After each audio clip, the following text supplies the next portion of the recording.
Welcome, my dear students of class 8A and 8B. Today, lesson number 8, I am going to discuss topic policies of British expansion. You know, who was Lord Hastings? Lord Hastings was the Governor General of British East India Company. Lord Hastings came to India as Governor General, but he adopted a policy of outright wars. Now, what is outright wars? Declaration of war against Indian rulers, Indian kingdoms, and by defeating them, occupying their kingdoms honorably, so that the other one must not blame that their kingdoms were forcefully taken over. That's why the British decided to prove their political superiority by defeating Indian kingdoms, Indian rulers in wars. That's why the policy of outright wars or the policy of paramountcy was adopted by Lord Hastings. By adopting the policy of paramountcy or outright wars, he defeated so many Indian rulers one after one, and then occupied a number of Indian states. You know, the conquest of Mysore, Maharashtra, Punjab, these all were the most important and powerful states of India. They accepted the challenge of the Britishers, and one after one, one after one wars took place between the British and the Marathas, the British and the Sikhs, and the British and Mysore. You know, in Mysore, Hyder Ali and his son Tipu Sultan, both of them fought bravely against the British. In the first Anglo-Mysore war, Hyder Ali defeated the British soldiers, but in the second when the second Anglo-Mysore war started, Hyder Ali suddenly died. After the death of Hyder, his son Tipu Sultan continued struggling against the British. But in the third Anglo-Mysore war, Tipu Sultan defeated the British soldiers. But during the fourth Anglo-Mysore war, while protecting his capital Seringapatam, Tipu Sultan died while fighting against the British. And after that, Mysore was occupied by the British. So Mysore came under British control. And after Mysore, Maharashtra, you know, the Marathas became very much powerful. The Marathas from the very beginning were determined to establish their political control over India. The Marathas wanted to be the rulers of India. After the disintegration of the Mughal Empire, the Marathas decided to establish a reign of the Marathas throughout the whole parts of India. One after one, different states of India came under the Marathas' control, and at last the Marathas targeted Delhi, and in order to establish their control in Delhi, in order to control the entire Indian politics from Delhi, from the center Delhi, the Marathas, you know, became very much aggressive. But one mistake the Marathas committed. What was the mistake? The Marathas suddenly, two important places which were occupied by, you know, Ahmad Shah Abdali, the most important and powerful Afghan leader, Sirhind and Lahore, these two territories the Marathas decided to capture from the Afghans. As soon as these two territories, Sirhind and Lahore, were captured by the Marathas, Ahmad Shah Abdali, on hearing the news, declared war against the Marathas. Both of the two powers, the Afghans and the Marathas, met in the Third Battle of Panipat in the year 1761. But unfortunately, the Marathas were defeated by the Afghans. Badly they were defeated. It was a great blow, a very unfortunate incident which sealed the fate of the Marathas, because the British East India Company had been eagerly waiting to see the defeat of the Marathas at the hands of the Afghans. But what they expected proved to be correct. The Afghan leader Ahmad Shah Abdali in the Third Battle of Panipat defeated the Marathas.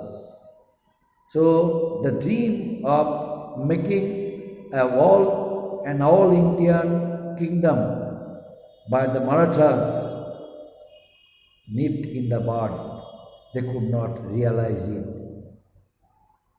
And next point, my dear students, Punjab. Next point, Punjab. Punjab, was a very powerful state under Maharaja Ranjit Singh. Maharaja Ranjit Singh signed a treaty with the British, and according to that treaty, it was decided that the British would not interfere the personal affairs of the Sikhs.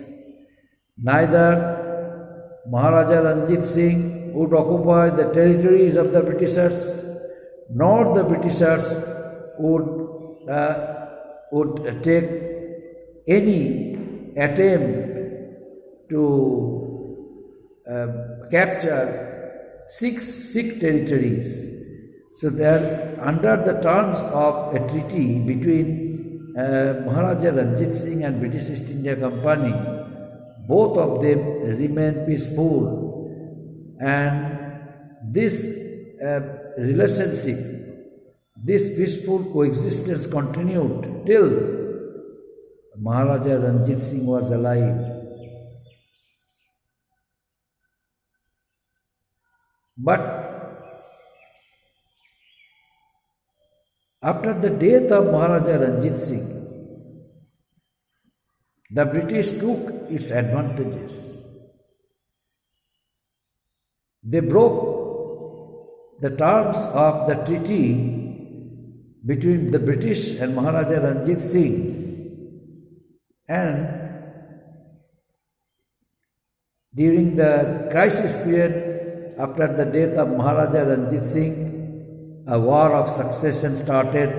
The British interfered the internal crisis of the Sikhs, and then the British declared two wars against the Sikhs, the first Anglo-Sikh War and the second Anglo-Sikh War.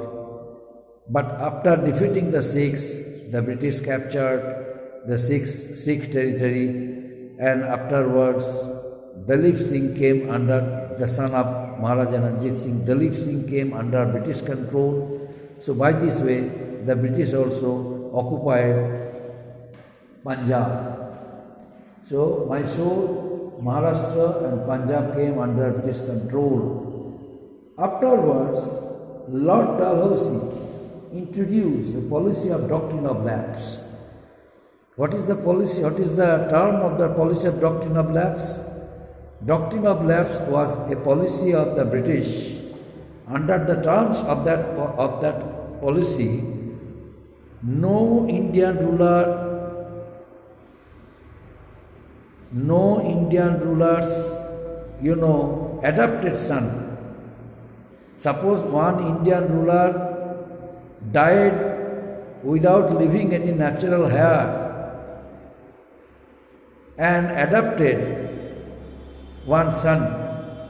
In that case, the adopted son would not have any right to the throne of the deceased ruler.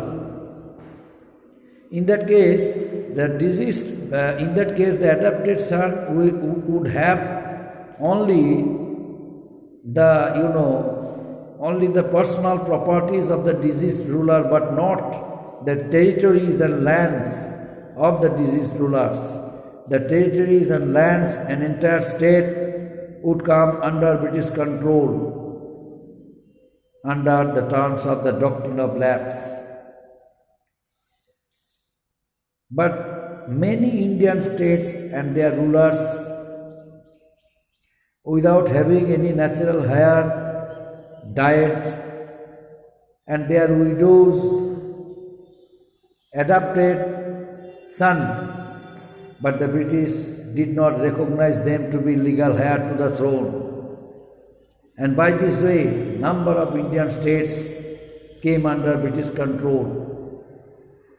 And those rulers who did not want to leave their state for the Britishers,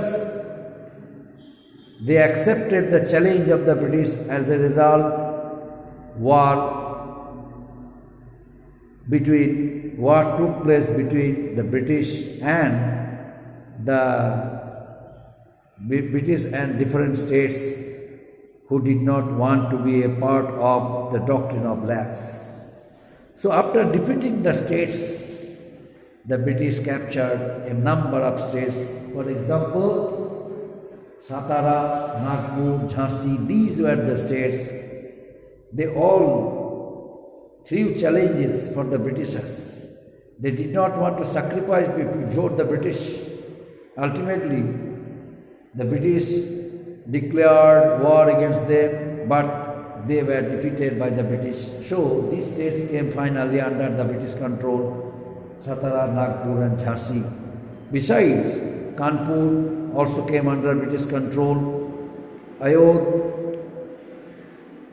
initially the Nawab of Ayodhya was very peaceful, but still the British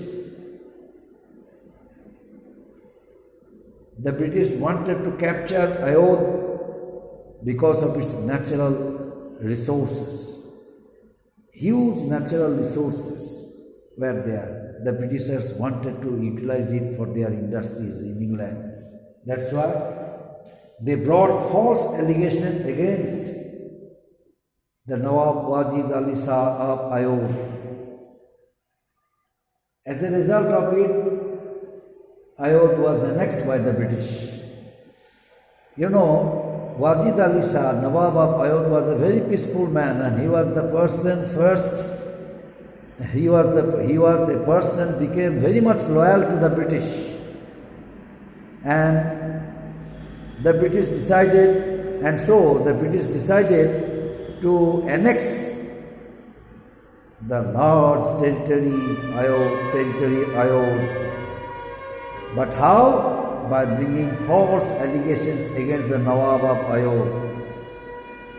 The allegations of misgovernance. The allegations of misgovernance against Nawab brought by the British, and then the British annexed Ayodhya. So, almost all Indian states which came under the British control forcefully, their resentment, discontentment,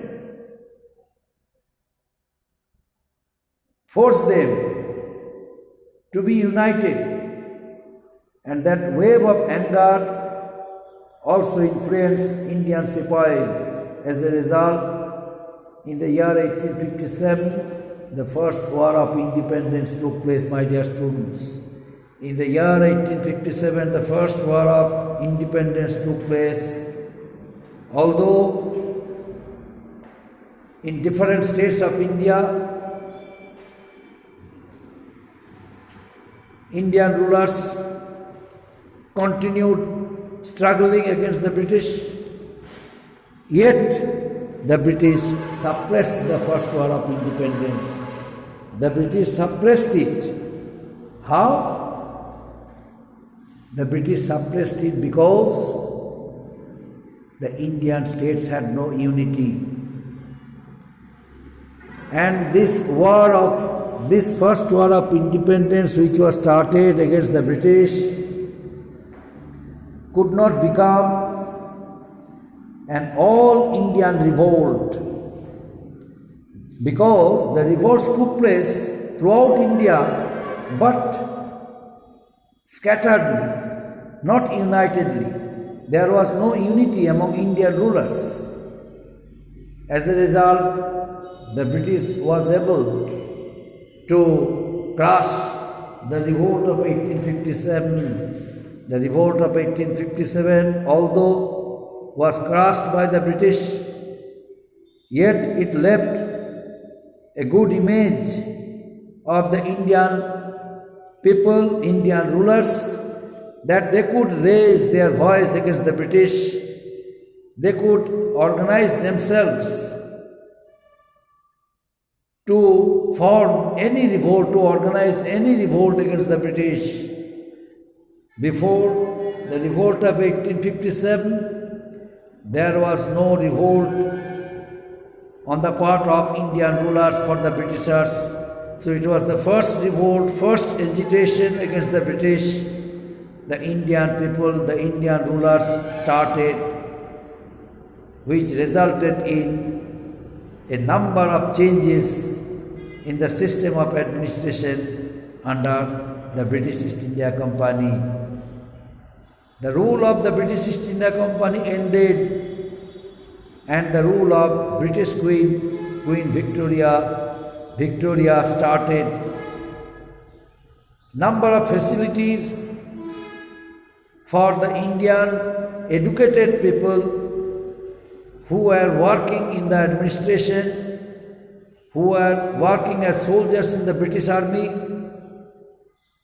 they were provided with some better facilities after the revolt of 1857. So these things encouraged Indian nationalist leaders, and after that the Indian national movement became very much strong. Only because of that message, the Indian Sipahis, the Indian soldiers left for the other Indian rulers to fight against the British, to fight against their oppression, to fight against their injustice. Up to this, my dear students. Thank you.